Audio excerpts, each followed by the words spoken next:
तो last class में आपने लिखा था मेन एक हेडिंग थी money multiplier approach to the supply of money, ठीक है। तो ये एक बार जल्दी से रिवाइज कर लेते हैं। मेन चीज क्या थी कि मनी की जो सप्लाई है, ठीक है, मनी की सप्लाई वो हमने लिखा था कि दो थ्योरीज हैं उसकी कि कैसे डिटरमाइन होगी। तो एक हमने बोल दिया एक्सटर्नली मतलब सेंट्रल बैंक, एक हमने बोल दिया इंटरनली कि भाई जो इकोनॉमिक गतिविधियों में चेंजेस होते हैं। लेकिन जो मेन पॉइंट हमने लिखा था कि फ्राइडमैन और अन्ना भाई इन दोनों ने कहा था कि तीन फैक्टर्स जो होते हैं वो मनी की सप्लाई को प्रभावित करते हैं, मतलब देश में जो मनी सप्लाई है उनको तीन बातें अफेक्ट करेंगी। तो वो आपके लिए आज इंपॉर्टेंट है।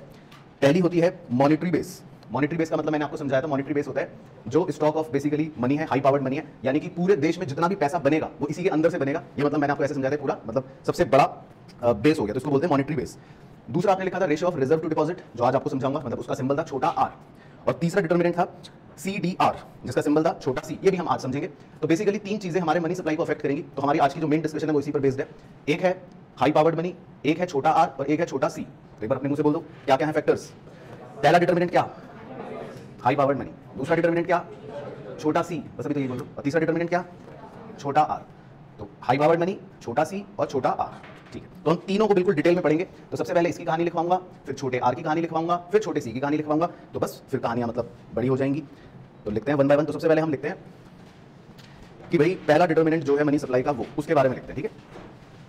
चलो तो लिखो नंबर 1 हाई पावर्ड मनी,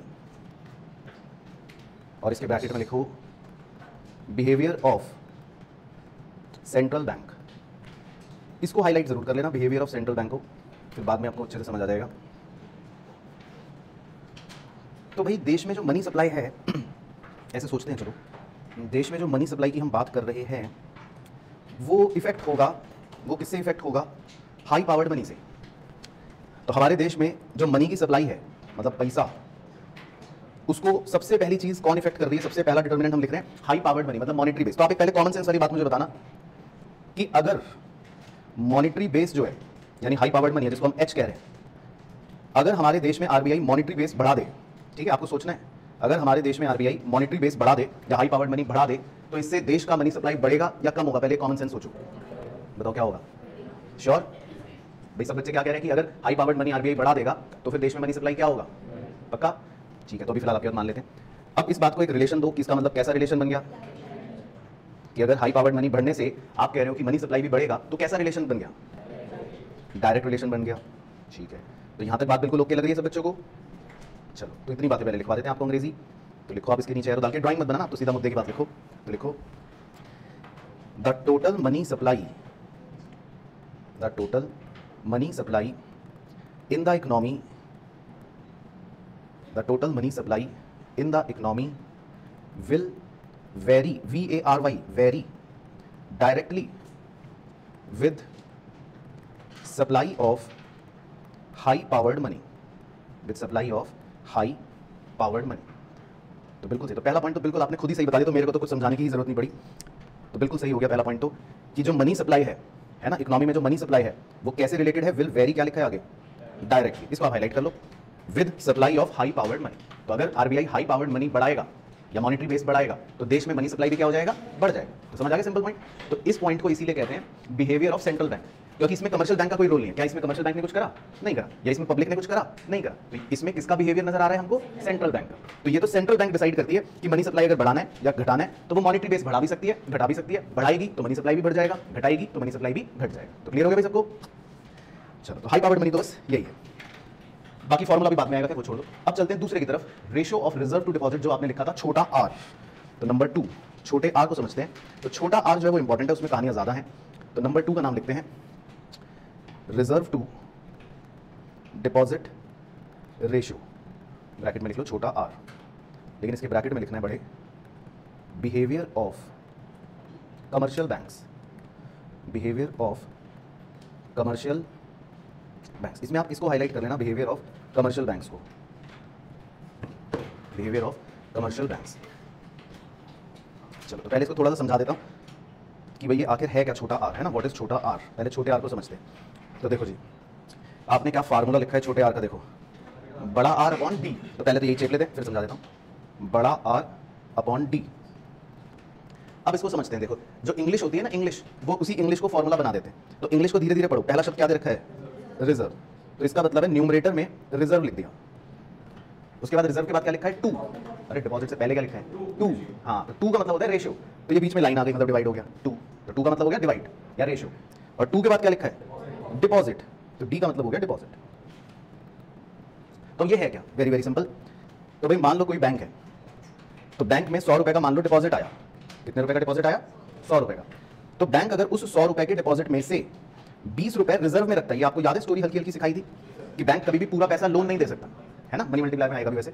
तो अगर बैंक के पास 100 रुपए का डिपॉजिट आया और बैंक उसमें से 20 रुपए रिजर्व के रख लेता है, तो इंग्लिश में आप इसको क्या कहोगे कि, हाँ मतलब इंग्लिश में आप कहोगे कि 20 आउट ऑफ 100, यही बोलोगे ना कि 100 में से रिजर्व कितना रखा आपने? 20, तो रिजर्व ऊपर न्यूमरेटर में चला गया, डिपॉजिट 100 डिनोमिनेटर में आ गए। तो इसको हम ये भी तो कह सकते हैं ना कि इसका मतलब आपका 20% रिजर्व रेशियो है। इसको क्या बोल सकते हैं कि आपका रिजर्व रेशियो कितना है? 20%। तो छोटे आर का यही मतलब होता है, तो दिस इज छोटा आर। तो समझ आ गया? बाकी फिर भी मैं 2-3 डेमो ले लेता हूं। अब मान लो कोई और बैंक 100 रुपए का डिपॉजिट आता है और उसमें से 30 रुपए वो रिजर्व रखता है लेट से, तो इसका छोटा आर कितना? 30%। तो भी क्लियर हो गया सबको? और डेमो तो नहीं देखने? Everybody is okay? चलो, तो पहले छोटा आर समझ आ गया क्या? तो ये हो गया छोटा आर। तो 12th में आप इस छोटे आर को मैं ऐसे लिख रहा हूं ताकि आपको एक रेफरेंस आ रहे। क्लास 12th में इस छोटे आर को आप एलआरआर कहते थे, लीगल रिजर्व रेशियो, जिन्होंने 12th में पढ़ा है। और जिन्होंने नहीं पढ़ा तो खैर वो छोड़ो, तो जिन्होंने 12th में पढ़ा है वो इसको तब लीगल रिजर्व रेशियो कहते थे, एलआरआर कहते थे, लेकिन अब हम इसको छोटा आर कहते हैं। तो क्लियर हो गया छोटा आर? अच्छा, अब आपको बताना है कि अगर छोटा आर यानी कि जो रिजर्व है, अगर कमर्शियल बैंक ज्यादा रिजर्व रखेगा, ये लो एक और एग्जांपल बना रहा हूं, मान लो इसके पास 100 रुपए का डिपॉजिट आया और इसने इस बार 45 रुपए रिजर्व के रखे, यानी कि इसका छोटा आर कितना है?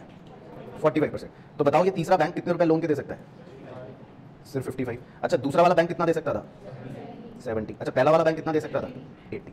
तो अब आपको थोड़ा सा और दिमाग लगाकर रिलेशन ढूंढने की कोशिश करनी है कि जैसे जैसे मैं आर की वैल्यू बढ़ाते जा रहा हूं, है ना, जैसे जैसे आर की वैल्यू को मैं बढ़ाते जा रहा हूं, वैसे वैसे कमर्शियल बैंक के लोन देने की क्षमता क्या होती जा रही है? घटती जा रही है। तो पहले आप इस बात से सहमत हैं कि जैसे जैसे मैं आर की वैल्यू बढ़ाता जा रहा हूं, तो वैसे वैसे बैंक के लोन देने की क्षमता घटती जा रही है भाइयों बहनों? इसमें किसी को दिक्कत डाउट तो नहीं है? चलो, तो अब आप रिलेशन बताओ कि अगर आर बढ़ता जाएगा तो जो लोन है या जो मनी सप्लाई है देश में, वो क्या हो जाएगा? घटता जाएगा। यही है स्टोरी भाई, ओके कहानी? तो जितना जितना अगर मैं आर बढ़ाता रहूंगा उतना उतना बैंक कम लोन दे पाएगा, और अगर बैंक कम लोन दे पाएगा तो आपने लास्ट क्लास में पढ़ा था, बैंक जो लोन से पैसा बनाती है उसको क्रेडिट मनी कहते हैं। तो इसका मतलब कहीं ना कहीं बैंक कम पैसा बना पाएगा, यानी कि मार्केट में मनी सप्लाई जो है वो कम रहेगी। तो आप इस बादल से पहले बताओ संतुष्ट हो कि नहीं सब बच्चे? ठीक है, तो बस मुझे तो ये लाइन लिखवानी है, तो हम तो ये लाइन लिख लेते हैं, सब कहानियां तो हो ही गई। तो आप लाइन लिख लो मेन कि if the reserve ratio falls, अगर रिजर्व रेशियो फॉल होगा, comma, there will be greater expansion of deposits and money supply will, बताओ क्या हो जाएगी? इंक्रीज, है ना। तो इस बार हमने मतलब अगर रिजर्व रेशियो को फॉल करवा दिया, इफ रिजर्व रेशियो फॉल्स, तो मनी सप्लाई क्या हो जाएगी? Will increase. बस, तो ब्रैकेट में आप लिख लो मेन बात, देयरफॉर बड़ा बड़ा कैसा रिलेशन हो गया? इनवर्स रिलेशन हो गया। तो मनी सप्लाई जो है वो छोटे आर के साथ इनवर्सली रिलेटेड है। तो छोटा आर जो है ये वही है जिसे आप 12th में एलआरआर कहते हैं एक तरह से, है ना। तो आप ऐसे याद रखना, तो छोटा आर मतलब 12th वाला एलआरआर। तो अगर रिजर्व रेशियो फॉल होगा तो मनी सप्लाई बढ़ जाएगी एंड वाइस वर्सा, तो इसका मतलब एक इनवर्स रिलेशन है। ठीक है, तो क्या होगी कहानी? लेकिन इसमें जो स्टार पॉइंट्स लिखने हैं तो वो आपको समझा देता हूँ। तो ये तो क्या कहानी सिंपल होगी, लेकिन इसमें स्टार पॉइंट्स भी हैं कुछ। चलो, तो पहले स्टार पॉइंट के लिए एक डायग्राम बनाना है आपको मेरे साथ। सर डायग्राम में क्या बनाना है? डायग्राम में आपको एक बार डायग्राम बनाना है, बार डायग्राम। तो मान लेते हैं कि किसी भी बैंक को रिक्वायर्ड रिजर्व मेंटेन करने हैं ₹20 करोड़। कितने रिजर्व मेंटेन करने हैं? 20 करोड़। ठीक है,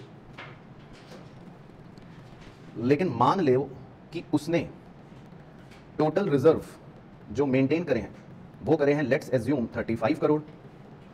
अच्छा, इसका मतलब उसने जो टोटल रिजर्व मेंटेन करे हैं वो करे हैं 35 करोड़। तो मतलब मैंने तो आपको कहा कि दिन में सिर्फ 2 घंटे पढ़ना है, तो रिक्वायर्ड रिजर्व कितना है? सिर्फ 2 घंटे। लेकिन आपने घर जाके 3.5 घंटे पढ़ाई कर ली, तो आपने टोटल कितने घंटे पढ़ाई कर ली? 3.5 घंटे पढ़ाई कर ली। तो इसी तरह कमर्शियल बैंक का एक रिक्वायर्ड रिजर्व होता है 20 करोड़, ऐसे मान रहा हूं, लेकिन कमर्शियल बैंक ने उससे ज्यादा मेंटेन कर लिया, उसको डर था कि कहीं लोग पैसे निकालने ना आ जाए, उसकी मर्जी। तो अब ये जो एक्स्ट्रा 15 करोड़ है, एक्स्ट्रा 15 करोड़, ये नीला हिस्सा, भाई सबको समझ आ रहा है नीला हिस्से की बात हो रही है? तो ये हम बना लो अभी डायग्राम कि ये जो एक्स्ट्रा वाले 15 करोड़ है मैं इसकी बात कर रहा हूं, तो इसको क्या कहेंगे? हाँ, तो सही सोचा, लेकिन बस इसको कहते हैं एक्सेस रिजर्व। इसको कहते हैं एक्सेस रिजर्व। तो ये आप बना लो डायग्राम। बाकी इनके सबके शॉर्ट फॉर्म पड़े हुए हैं। एक्सेस रिजर्व को ER कह दिया, रिक्वायर्ड रिजर्व को RR कह दिया और टोटल रिजर्व को TR कह दिया।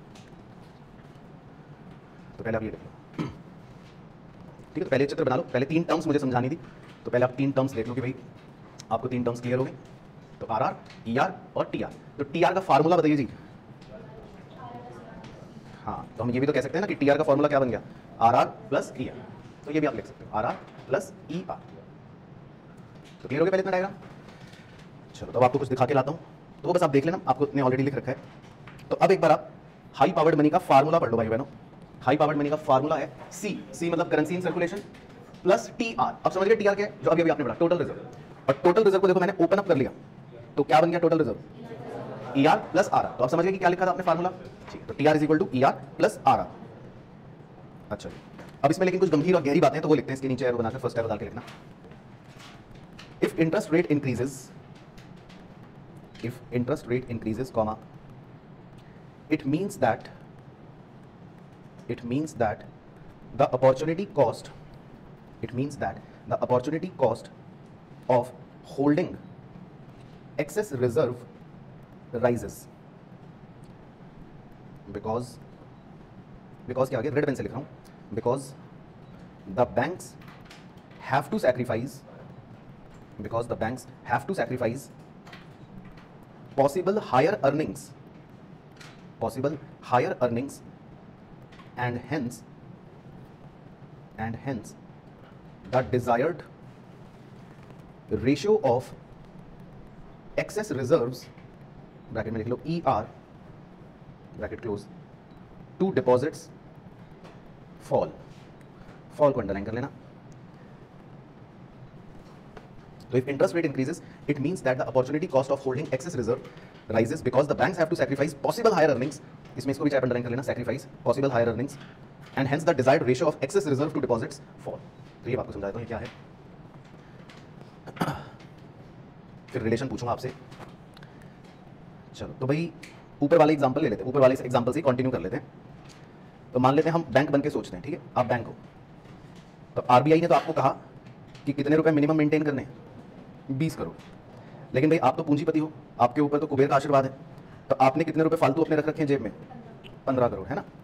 आपने कितने रुपए फालतू के रख रखे हैं, 15 करोड़, जिसकी वैसे जरूरत नहीं। RBI तो कह रहा है कितने रखो, 20, लेकिन फिर भी आपके पास एक्सेस रिजर्व कितना पड़ा हुआ है, 15 करोड़, ठीक है। पहले यहाँ तक ओके हुई कहानी। अब देखना, अब अगर मान लो बाजार में इंटरेस्ट रेट्स बढ़ रहे हैं, ऐसा मान लो। और इंटरेस्ट रेट आपको समझा चुका हूं क्या होता है। इंटरेस्ट रेट मतलब कि आप अगर अपना पैसा बाजार में दोगे तो कितना ब्याज मिलेगा। तो अब आप बैंक बन के सोचो, आप ये आदमी बन के सोचो कि आप ये हो, आपको कहीं ना कहीं आपका मतलब ललचाएगा नहीं क्या। खासकर इन 15 करोड़ के बारे में सोचो जो आपने अपने तकिए के नीचे फालतू रख रखे हैं, कि कहीं ना कहीं आपको ये नहीं लगेगा कि यार ये एक्सेस पड़ा हुआ है मेरे पास और वहां देखो इंटरेस्ट इतना बढ़ता जा रहा है, क्यों ना मैं अपना पैसा वहां इन्वेस्ट कर दूं। आपको लगेगी फीलिंग कि नहीं, पहले बताओ, लगेगी। तो इसी बात को अंग्रेजी में लिखा है, पढ़ो स्टार्टिंग की लाइन, कि इफ इंटरेस्ट रेट इंक्रीजेस, अगर इंटरेस्ट रेट बढ़ेगा, इट मींस दैट, अब धीरे-धीरे बढ़ना, opportunity cost of holding excess reserve rises, यानी कि आपकी इसका मतलब एक्सेस रिजर्व रखने की जो अपॉर्चुनिटी कॉस्ट है वो बढ़ रही है। अपॉर्चुनिटी कॉस्ट आपको समझाया था क्या होता है, कि जो आप कमा सकते थे और लेकिन अब नहीं कमा पा रहे, जो इंटरेस्ट आपने गंवा दिया। तो आप 15 करोड़ तकिए के नीचे रख के सो रहे हो, तो इसका मतलब आप इंटरेस्ट गंवा रहे हो, और जैसे जैसे इंटरेस्ट बढ़ता रहेगा इसका मतलब आपकी अपॉर्चुनिटी कॉस्ट बढ़ती रहेगी। तो अब आप क्या करोगे, ऐसे में बैंक क्या सोचेगा कि ये काम करते हैं भाई, एक्सेस रिजर्व में से कुछ कुछ पैसा निवेश करते हैं। तो जैसे ही इंटरेस्ट रेट बढ़ेगा तो आप बस ये सोच के बताओ कि जो आपके एक्सेस रिजर्व्स हैं वो बढ़ेंगे या वो कम हो जाएंगे, कम हो जाएंगे। तो जो आपने 15 करोड़ रख रखे थे अपने पास एक्सेस, वो हो सकता है शायद अब आप अपने पास कितने रखो, ओनली 10 करोड़ या 7 करोड़ या 6 करोड़। समझ आ रहा है point.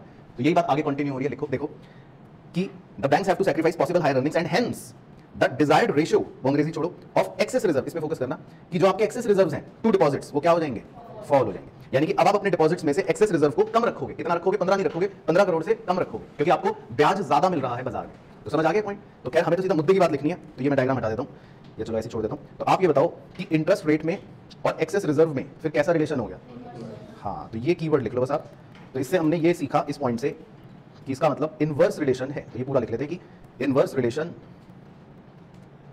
Between ER and market interest rate. तो हमने मुद्दे की बात ये सीख ली कि इंटरेस्ट रेट में और ER में इनवर्स रिलेशन है। तो अगर इंटरेस्ट रेट बढ़ेगा तो भाई आपको लगेगा कि एक्सेस रिजर्व कम रखें और आप उस पैसे को इन्वेस्ट करने का सोचो या करो। तो क्लियर हो गया वाला star point.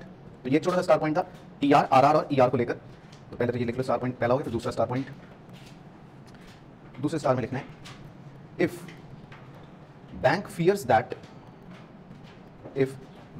That deposit outflows are likely to increase, deposit outflows are likely to increase, then it will dash, मैं भी आपसे पूछूंगा, the ER. if bank fears that, bank को डर लग रहा है, सर क्या डर लग रहा है बैंक को, कि हमारे डिपॉजिट्स का आउटफ्लो हो जाएगा, तो बैंक को ये डर लग रहा है कि भाई हमारे पास जो डिपॉजिट्स हैं, हाँ उसका आउटफ्लो हो जाएगा, सारे लोग आ जाएंगे अचानक से सारा पैसा निकाल लें कि भाई हमारे पैसे भी दो, हमारे भी दो, हमारे भी दो, बैंक को डर लग रहा है। तो अंग्रेजी समझ आ गई स्टार्टिंग कि if bank fears that deposit outflows are likely to increase, bank को डर लग रहा है कि विड्रॉल बढ़ेंगे, तो देन इट विल क्या करेगा, एक्सेस रिजर्व को बढ़ाएगा या घटाएगा, हाँ बढ़ाएगा, क्योंकि अब उसको डर लग रहा है ना कि भाई कहीं अगर इन्वेस्टर्स या अपने डिपॉजिटर्स पैसा मांगने आ गए तो मेरे पास कहीं पैसे कम ना पड़ जाए। तो जब उसको ये डर लगता है, भाई मान लो आपको डर लगेगा तो आप हमेशा पैसा अपने पास होल्ड करना ज्यादा चाहोगे। जब भी भय की स्थिति होगी, जब कोविड का दौर था तब आपको क्या लगता था, पैसे उड़ाने का सोचते थे या होल्ड करने का सोचते थे, होल्ड करने का। तो ऐसे ही बैंक को भी डर लग रहा है कि यार अगर सारे लोग आगे पैसा मांगने तो ऐसे में मुझे अपने एक्सेस रिजर्व को और बढ़ाना चाहिए। तो क्लियर हो गया पॉइंट, ठीक है। तो बस यही है इसमें, तो then it will increase the excess reserve. चलो तो पहले यहां तक बता दो, तो कमर्शियल बैंक की बिहेवियर बिल्कुल सबको क्लियर हो गया जी। चलो तो पहला बिहेवियर किसका था, सेंट्रल बैंक का, और दूसरा बिहेवियर किसका था, कमर्शियल बैंक का। तो पहला भी हो गया, दूसरा भी हो गया। तो एच समझ गए अच्छे से क्या है, और छोटा आर समझ गए अच्छे से क्या है। तो हम थर्ड लिखते हैं, CDR लिखते हैं और फिर उसको समझते हैं। तो नंबर 3 पर आ जाते हैं, आ जाओ number 3, currency deposit ratio, CDR, बहुत ही इंपॉर्टेंट टर्म है ये, तो इसका सिंबल भी लिख लो, छोटा सी, CDR। तो CDR में लिखते हैं, मतलब पहले ब्रैकेट बड़े ब्रैकेट में लिख लो, इसको हाईलाइट कर लेंगे। इसका मतलब है बिहेवियर ऑफ, ये किसका बिहेवियर है, आपका पब्लिक, हाँ। तो पहला होता है बिहेवियर ऑफ सेंट्रल बैंक, दूसरा हो गया बिहेवियर ऑफ कमर्शियल बैंक। अब ये आपका बिहेवियर बताएगा, सर हमारा बिहेवियर, हम तो बहुत अच्छे लोग हैं, लेकिन ये आपका बिहेवियर बताएगा। तो ऐसे आपको समझाने के लिए 4 लोगों के नाम लिख लेते हैं। तो 4 लोगों के नाम लिख लेते हैं जी। मान लो पहले का नाम है रुचि, दूसरे का नाम है ऋषि, तीसरे का नाम है हिमांशु और चौथे का नाम है उत्कर्ष। ठीक है, तो 4 नाम लिख लिए। तो आप कुछ भी लिख लो अपने मनगढ़ंत, जिसको जो लिखना है, शाहरुख, सलमान, रणवीर या John Cena, Roman Reigns, Brock Lesnar, Undertaker, जिसको जो मन करे वो लिख लो। तो 4 लोगों के नाम लिख लो और सबके नीचे 100 रुपये लिख लेते हैं। तो यूनिफॉर्मिटी समझाने के लिए सबके पास 100 रुपये ही लिख लेते हैं। चलो तो हमने रुचि से पूछा, भाई रुचि जी आप 100 रुपये में से कितने रुपए करेंसी रखना चाहती हैं और कितने रुपए बैंक में जमा करना चाहती हैं, हमने रुचि जी से पूछा। ठीक है, तो मान लेते हैं रुचि जी ने कहा सर 20 रुपये तो मैं करेंसी में रखना चाहती हूँ और 80 रुपये जो है मैं बैंक में जमा कर दूंगी। तो इन्होंने 20 रुपये रखना चाहे करेंसी में और 80 रुपये रखना चाहे बैंक के डिपॉजिट में, भाई इनका मन। फिर हमने ऋषि जी से पूछा कि भाई ऋषि जी आप बताओ, तो ऋषि जी कह रहे हैं सर 30 रुपये करेंसी में रखना चाहता हूँ, 70 रुपये डिपॉजिट में रखना चाहता हूँ। तो ये ऋषि जी ने अपने हिसाब से उनका मन। फिर हिमांशु जी कह रहे हैं सर मैं 40 रुपये की करेंसी रखना चाहता हूँ और 60 रुपये में मैं डिपॉजिट रखना चाहता हूँ। तो ये हिमांशु जी का अपना मन। फिर उत्कर्ष बाबू से पूछा, उत्कर्ष बाबू कह रहे हैं सर 50 रुपये करेंसी में रखना चाहता हूँ और 50 रुपये बैंक में डिपॉजिट में रख देता हूँ। तो इसका मतलब ये किसका बिहेवियर शो कर रही है, भाई आरबीआई ने तो नहीं कहा ना, कमर्शियल बैंक कह रहा है आपको, तो इसका मतलब किसका बिहेवियर है, पब्लिक का। तो अब तो आप होशियार हो। तो करेंसी डिपॉजिट रेशियो के शब्दों को पढ़ो भाई। पहला शब्द क्या है, करेंसी, तो वो आ गया न्यूमरेटर में। दूसरा शब्द क्या है, डिपॉजिट, वो आ गया डिनोमिनेटर में। और रेशियो मतलब अनुपात। तो आप अगर फॉर्मूला चेक करो, छोटे सी का फॉर्मूला क्या लिखवाया था, कैपिटल C अपॉन D। तो अब तो मुझे शायद समझाना भी ना पड़े आपको, कैपिटल C का मतलब क्या, हाँ करेंसी, शॉर्ट में लिख लो बस, और क्या। कैपिटल C मतलब करेंसी, कि भाई आपके पास करेंसी कितनी है ना, आप करेंसी कितना रखना चाहते हो, जेब में नोट कितने रखना चाहते हो ना, करेंसी। और D मतलब डिपॉजिट्स, कि आप डिपॉजिट कितना करना चाहते हो। तो इसको बोल दिया छोटा सी। ठीक है, तो समझ आ गया छोटे सी का मतलब। चलो थोड़ी सी एक्सरसाइज करवा लेते हैं आपसे। हाँ सर करवा लो, कैलकुलेटर तो है हमारे पास, हम कौन सा डरते हैं। तो एक बार CDR या छोटा सी निकालोगे हर आदमी का छोटा सी कैलकुलेट करना जरा। तो रुचि का तो आ रहा है कितना, 0.25, ठीक है। ऋषि बाबू का और हिमांशु बाबू का, उत्कर्ष बाबू का मैं बताऊंगा वो सबसे मुश्किल है, 1, ठीक है। और ऋषि जी का कितना था, 0.43 और हिमांशु बाबू का 0.66, ठीक। तो पहले यहाँ तक बता दो भाई, किसी के पेट में दर्द, सांस ना आने की समस्या तो नहीं, यहाँ तक बिल्कुल आप कंफर्टेबल हो, सबको समझ आया। चलो ठीक है, अब बस एक कदम की बुद्धि और लगा लेंगे तो बस मेरा काम खत्म। तो पहले यहाँ तक सब बच्चे कंफर्टेबल, ठीक है। अब आप चारों ही केसेस को ऑब्जर्व करना, पहले केस में बैंक में कितना डिपॉजिट गया, 80 रुपये बैंक में गए पहले केस में। दूसरे केस में बैंक में कितने रुपए गए, तीसरे केस में बैंक में कितने रुपए गए, और चौथे केस में बैंक में कितने रुपए गए? 50 रुपए। ऑब्जर्व करना, ये सब ऑब्जर्वेशन स्किल्स हैं। पहले केस में बैंक में 80 रुपए गए तो इसका मतलब बैंक ज्यादा क्रेडिट मनी क्रिएट कर पाएगा। दूसरे केस में सिर्फ 70 रुपए बैंक में गए तो वो थोड़ा सा कम क्रेडिट मनी क्रिएट कर पाएगा। तीसरे केस में बैंक में सिर्फ 60 रुपए गए तो वो थोड़ा और कम क्रेडिट मनी क्रिएट कर पाएगा। और चौथे केस में तो बैंक में सिर्फ 50 रुपए गए तो वो थोड़ा सा और कम क्रेडिट मनी क्रिएट कर पाएगा। तो ये बात क्लियर हो गई भाई बहनों? बोलो जी यस। ठीक है, अब नीचे सी की वैल्यूज को ऑब्जर्व करो। पहले केस में सी कितना था? अगले में, अगले में और अगले में 1। अब दोनों हाथ चलाता हूं एक साथ। तो नीचे सी की वैल्यूज लगातार बढ़ रही है, पहले केस से दूसरे, दूसरे से तीसरे, तीसरे से चौथे। लेकिन जो बैंक के डिपॉजिट्स हैं वो पहले में 80 थे, फिर 70, फिर 60, फिर 50। तो जैसे जैसे छोटा सी बढ़ रहा है वैसे वैसे डिपॉजिट्स कम हो रहे हैं। तो पहले इन हाथों के मेरे मूवमेंट से सब बच्चे संतुष्ट है भाई बहनों? ठीक है, तो अब रिश्ता बताइए आप।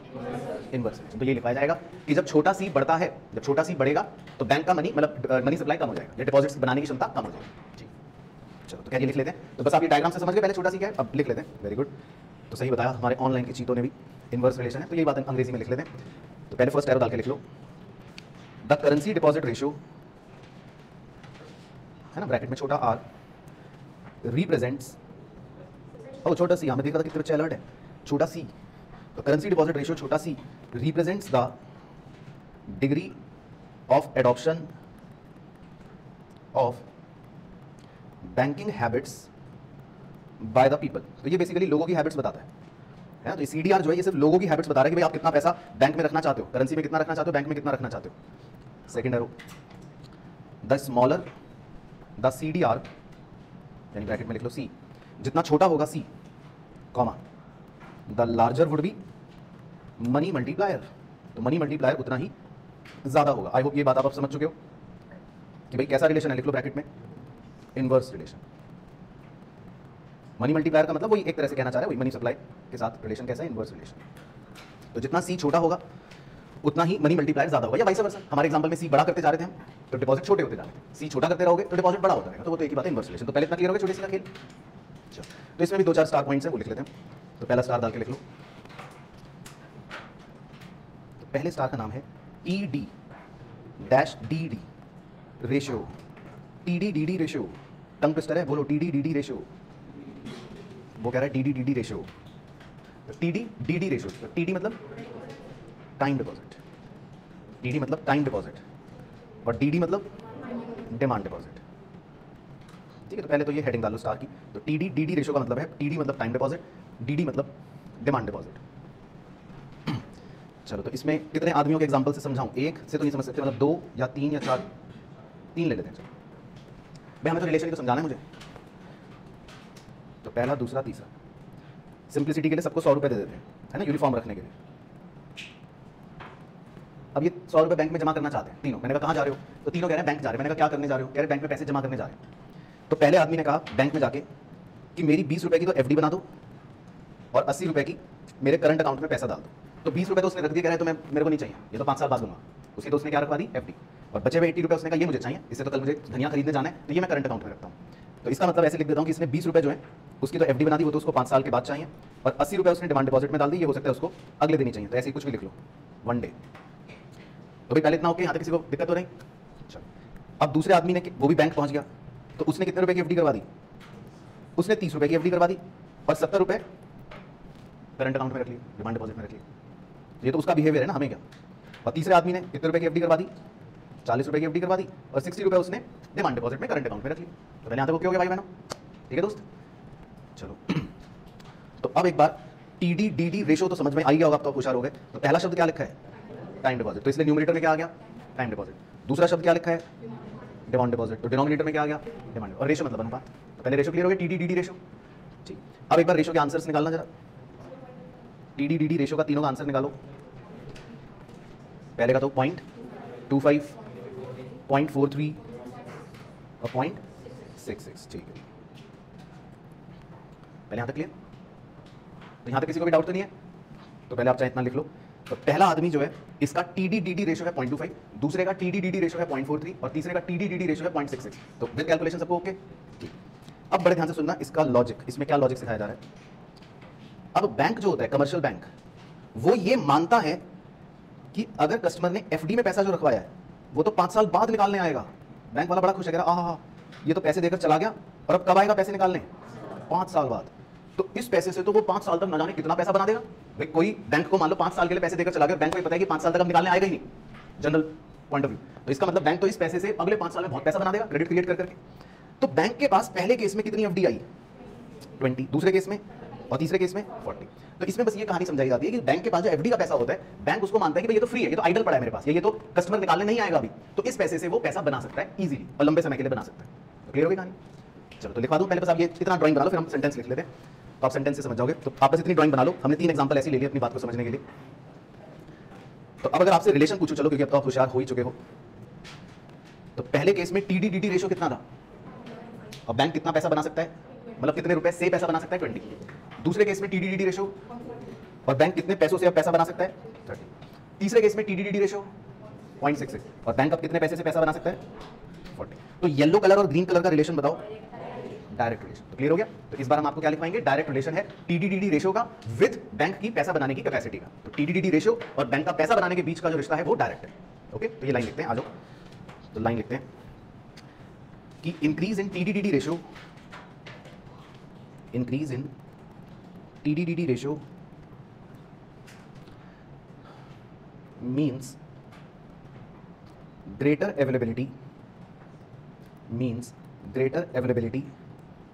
of free reserves, greater availability of free reserves and consequently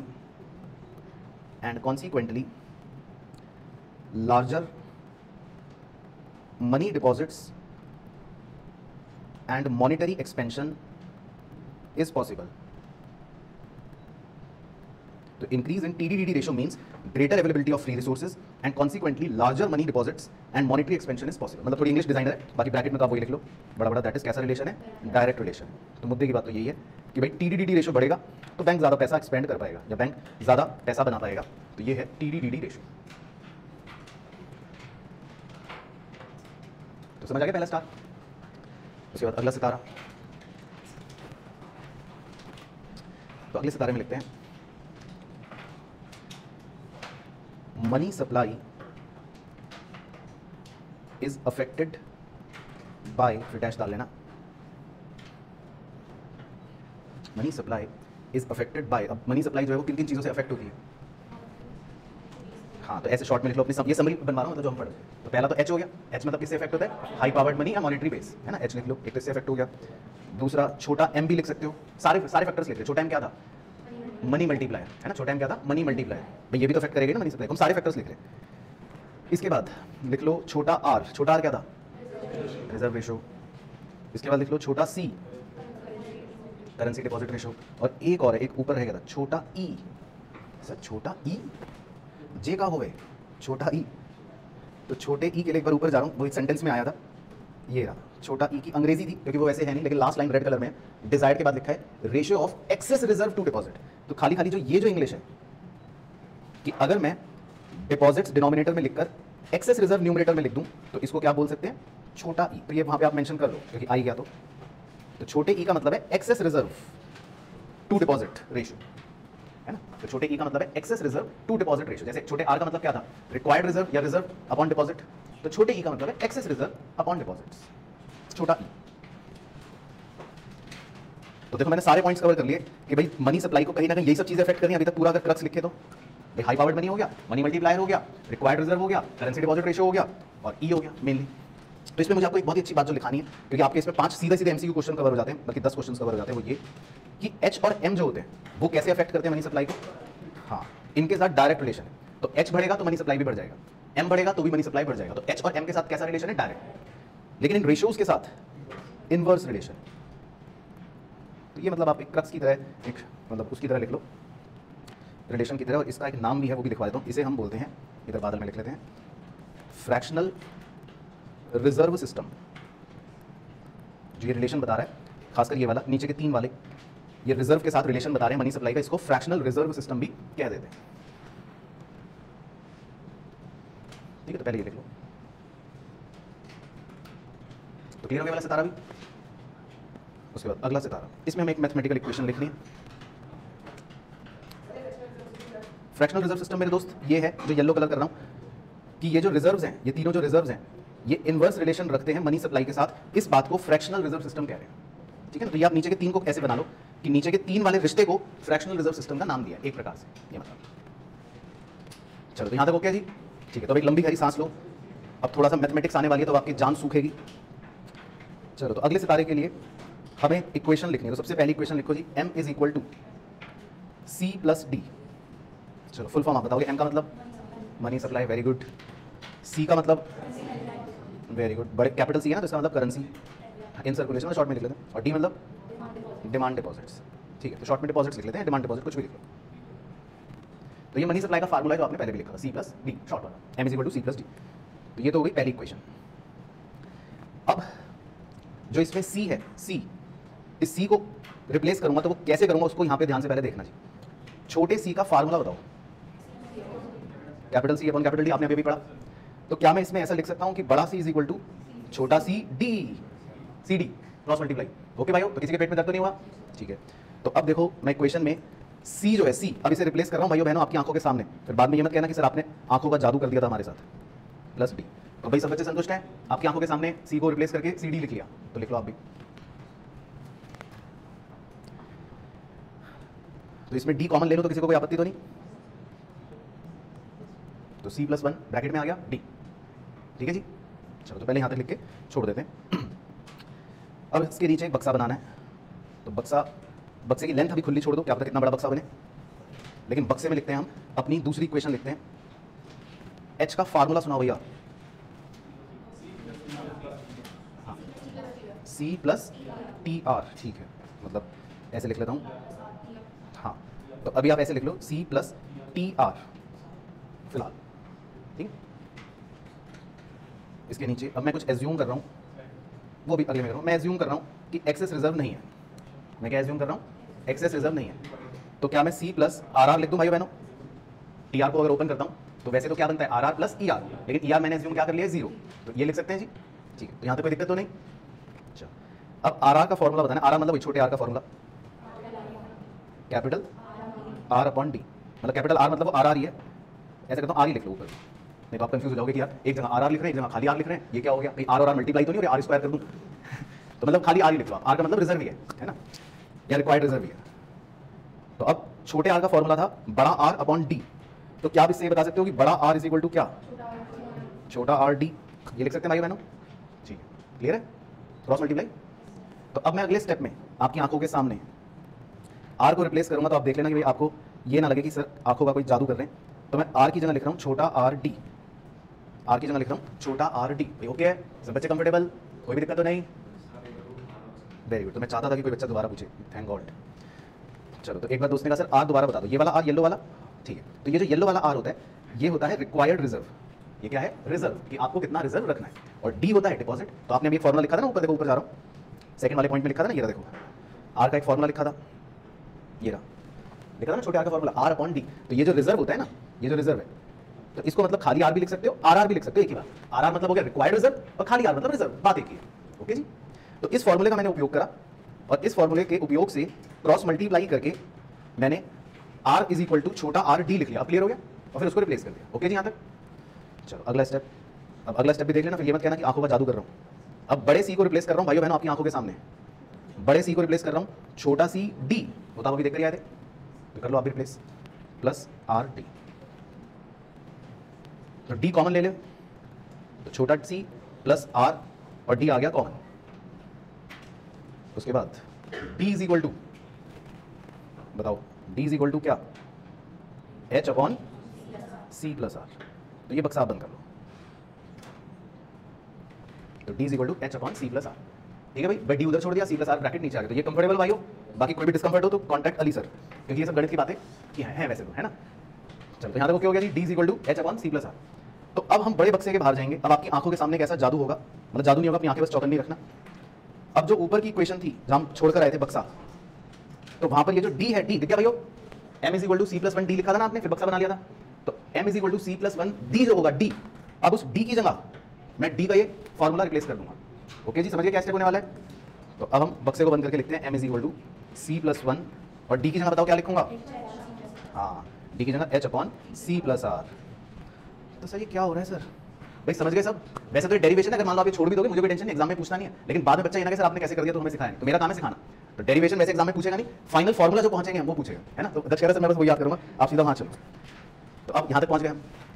तो अब जो है इसको मतलब ऐसे लिख लेते हैं, m is equals to c plus 1 upon c plus are और इंटू एच, ऐसे लिख सकते हैं। मतलब कुछ करा थोड़ी ना, बस थोड़ा इधर खिसका दिया अलाइनमेंट। और भाई देख लो, ओके एवरीबॉडी इज ओके, ठीक है। तो m का मतलब क्या था, मनी सप्लाई। तो बस आपको ये फॉर्मूला याद रखना, बाकी ऊपर की डेरिवेशन समझ आए ना आए आप जानो, आपका काम जाने, ये फॉर्मूला याद रखना है। h का मतलब क्या है, हाई पावर्ड मनी या मॉनिटरी बेस, कुछ भी लिख लो। तो ध्यान रखना, डेरिवेशन समझ आए तो भी अच्छी बात, नहीं समझ आए तो बहुत ज़्यादा अच्छी बात है, लेकिन ये फॉर्मूला याद रखना है। और ये जो बच गया अब, ये जिसको मैं पूरा का पूरा येलो कलर कर रहा हूँ, c plus 1 upon c plus R, ये जो है पूरा का पूरा, इसको क्या कहते हैं, इस पूरे येलो को मनी मल्टीप्लायर। एग्जैक्टली, तो इस पूरे येलो को कहते हैं मनी मल्टीप्लायर, यानी कि जिसका सिंबल है छोटा m, जिसका सिंबल है छोटा m। तो इस पूरे येलो को बेसिकली मनी मल्टीप्लायर कहते हैं, यानी छोटा m कहते हैं। तो आपको तो बेसिकली बस ये फार्मूला याद रखना है, आपके न्यूमेरिकल में बस इसी का उपयोग होगा अगर होगा, है ना। वो कैसे डिराइव हुआ वो तो सिर्फ मैंने ऐसे ही बता दिया, ताकि कल को कोई बच्चा उठ के ये ना कहे आपने सर बताया नहीं कि कैसे आया, लेकिन आपको बस ये फॉर्मूला याद रखना है। अब बस ये बता दो छोटे m का फॉर्मूला क्या बन गया, मनी मल्टीप्लायर का, is equal to c plus 1 upon c plus are. तो ये आप लिख सकते हो कि money multiplier is equal to c plus 1 upon c plus are.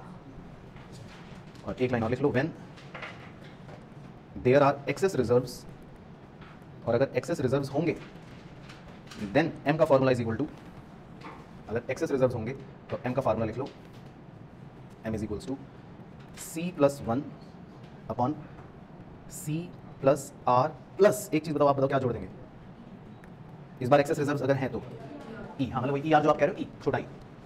तो मनी मल्टीप्लायर के भाइयों बहनों बस ये दो फॉर्मूले अपने माथे पर टैटू करवा के चले जाना, बाकी इनके डेरिवेशंस आपके लिए मतलब नहीं पूछेगा, अगर समझ पल्ले पड़ गए तो अच्छी बात, नहीं पल्ला पड़ा तो बस आप ये रट लेना कि मनी मल्टीप्लायर का फार्मूला क्या है, c plus 1 upon c plus are, और अगर e भी दे रखा होगा क्वेश्चन में तो c plus 1 upon c plus R plus e। बाकी एक बार सिंबल बता दो ताकि मैं संतुष्ट हो जाऊं कि आपको पता है। छोटा c क्या है, करेंसी डिपॉजिट रेशियो, छोटा r क्या है, रिजर्व डिपॉजिट रेशियो, और छोटा e क्या है, एक्सेस रिजर्व वाला रेशियो। हाँ ऐसे याद रख सकते हो, ठीक है। तो छोटा c, छोटा r, छोटा e। चलो तो इसका एक एग्जांपल कर लेते हैं ताकि इसको फिर पूरी तरह से क्लोज कर पाएंगे सारी बातों को। तो एक छोटा सा एग्जांपल आपको दे देते हैं, तो छोटा सा एग्जांपल लिख लो। तो छोटा r लिख लो इज इक्वल टू 10%, ठीक है। तो आपको छोटा r दे रखा है 10%, बड़ा c इज इक्वल टू 400, बड़ा d इज इक्वल टू 800, उसके बाद बड़ा e इज इक्वल्स टू 0.8, ठीक है। तो बड़ा c हो गया, बड़ा d हो गया, बड़ा e हो गया, छोटा r हो गया।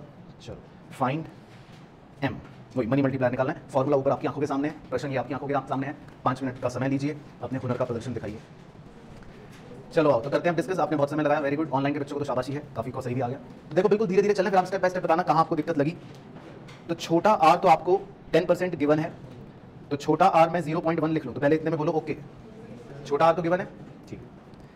छोटे c का फॉर्मूला होता है बड़ा c अपॉन बड़ा d, तो क्या आपने छोटा c निकाला 0.5, बोलो जी, तो ये ओके। तो इसमें सब बच्चे कंफर्टेबल, ठीक है। बस एक चीज आपको दी थी दिमाग लगाने के लिए कि भाई छोटा e, लेकिन पढ़ाया तो था ही आपको, बताओ छोटा e कैसे निकाल सकते हो। हाँ भाई ये तो लॉजिक था। छोटे e का क्या मतलब है कि आप अपने डिपॉजिट्स में से कितना पैसा एक्सेस रिजर्व रख रहे हो, यानी कि इसका फार्मूला क्या बन गया, बड़ा e अपॉन d। बड़ा e है 0.8 और बड़ा d है 800, तो 0.001 लिख लो भाइयों बहनों। तो पहले आप ये देख लो कि छोटे c, छोटे r और छोटे e सबको कंफर्टेबल, एवरीबॉडी इज ओके। कौन सा वाला दोस्त, छोटे e का दोस्त, ये फार्मूला है बड़ा e अपॉन d। तो बड़ा e भी दे रखा है, बड़ा d भी दे रखा है, तो वैल्यू पुट करके आंसर आ गया 0.00, ठीक है। चलो अब बातें नहीं, अब m का फार्मूला लगाएं भाइयों बहनों आपकी आंखों के सामने, c plus 1 upon c plus r plus e। तो आओ फार्मूले में पुट करते हैं।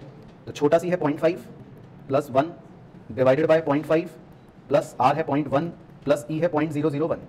बस इसके बाद मैं आपको नहीं जानता, आप मुझे नहीं जानते, आप अपनी गणित करो, मैं अपनी गणित। आंसर क्या आ रहा है बताओ, 2.495 सही अप्रॉक्स। तो बिल्कुल बिल्कुल सही आ गया जी, तो यही आंसर था। तो बहुत बहुत बधाई। तो बस ये था आंसर, तो समझ आ गया। चलो